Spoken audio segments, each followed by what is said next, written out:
తీసుకొని చేయండి. ఇప్పుడు ఎక్స్ప్లెయిన్ చేస్తా ఎలా చేయాలో. ఇక్కడ ఫార్ములా మీకు కనిపిస్తుంది అకౌంట్లా. ఇక్కడ డి అంటే డేట్ ఉంది. ఇక్కడ మీ బర్త్డే డేట్ వేసుకోవాలి. డేట్, మంత్, సెంచరీ, ఇయర్, అలా ఎవరి బర్త్డే డేట్ వాళ్ళు వేసుకోండి. తర్వాత ఇయర్ +1 అన్నారు.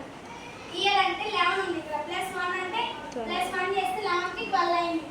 అలా వేసుకోవాలి. సెకండ్ వన్ సెంచరీ -1 అన్నారు. సెంచరీ 20 ఉంది. ఇక్కడ -1 చేస్తే 19 అయింది. తర్వాత మంత్ -3 అన్నారు. మంత్ 8 ఉంది. ఇక్కడ -3 చేస్తే 5 వచ్చింది. డేట్ +3 అంటే డేట్ 6 ఉంది. ఇక్కడ నా బర్త్డే డేట్ +3 చేస్తే 9 వచ్చింది.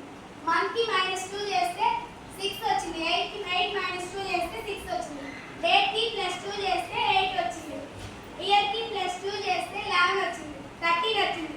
సెంచరీకి -2 చేస్తే 18 వచ్చింది. సెంచరీకి +1 చేస్తే 21 వచ్చింది. ఇయర్ కి -1 చేస్తే 10 వచ్చింది. డేట్ కి +1 చేస్తే 7 వచ్చింది. మంత్ కి -1 చేస్తే 7 వచ్చింది.